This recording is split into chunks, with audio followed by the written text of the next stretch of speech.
J'ai enfin vu Malcolm Lifestyle Unfair, et ça devient vraiment pénible. Pas à cause de la série, hein, encore que je trouve que le revival, il est pas vraiment ouf, sans être le flop ou la catastrophe annoncée. Non mais ce qui rend chiant, c'est qu'encore une fois, y a des gens, ils parlent pas de la série. Ils parlent pas de l'écriture, de la mise en scène, des personnages ou du rythme. Non, il y a des gens, tout ce dont ils parlent, c'est qui y a dans la série. Donc oui, il y a Kelly, non-binaire, c'est un nouveau personnage, et bim, ça suffit pour accuser la série de woke.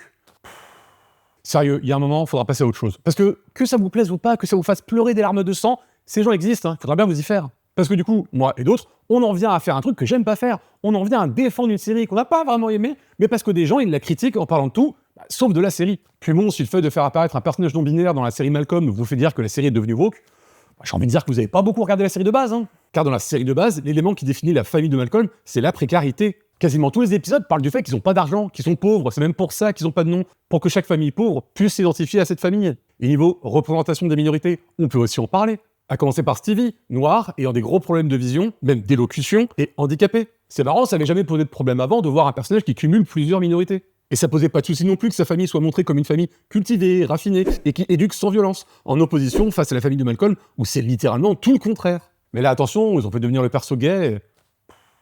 On a aussi le pote de Francis qui a été élevé par deux papas, Abby, la pote de l'armée de Reese lesbienne et qui fait des avances à Loïs, Piama, un personnage qui a des origines philippines. Enfin vraiment, la série a toujours essayé de montrer une diversité dans son casting. Il y a vraiment rien de nouveau sous le soleil. Non, parce que si vous voulez qu'on parle des soucis qui sont présents dans ce revival, on peut en parler. Je trouve globalement que la série est mal rythmée, alors que de base, le rythme était justement la force de cette série, avec son montage qui pouvait faire beaucoup d'ellipses ou de ping-pong temporel. Il y avait un rythme effréné qui faisait qu'en un épisode, on parlait de plein de trucs. Là, il y a vraiment plus rien de tout ça. Au contraire, la série est devenue assez lente et molle. Putain, la série, elle fait que 4 épisodes de 25 minutes, et pourtant on a l'impression que tout se traîne en permanence. J'ai aussi l'impression que la précarité de la famille a complètement disparu. On ne parle plus du tout des problèmes d'argent, alors que c'était le point central de la série. Il y a plein de décors qui sont mal cadrés et qui te hurlent le studio, et dans le dernier épisode, on a une séquence avec des CGI, mais dégueulasses, mais en crevé. Alors oui, des fois, il y a des trucs que j'ai trouvé marrants, mais c'est parce que c'est des trucs qu'on a déjà vu 400 fois, donc ça marche toujours. Oui, mais c'est toujours pareil. Et puis d'ailleurs, pour une série qu'on accuse de devenir woke, dans le dernier épisode, on va montrer que certains ados sont des gros pervers en manque de nudes, que les jeunes adultes n'arrivent même pas à accepter une seule forme de stress, qu'ils ont tellement de principes qu'il y en a qui sont contradictoires, que les anciens potes de classe de Malcolm sont toujours des gens inaptes socialement et clairement gênants, et que les anciens potes de l'armée de Francis sont des gros cassos qui ne sont même pas capables de reconnaître une église. Ah ouais, très woke ça.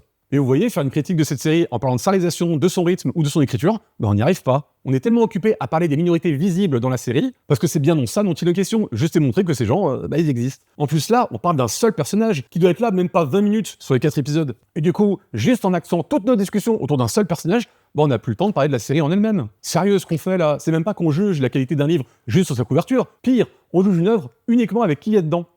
Et je crois que ça porte un nom, ça.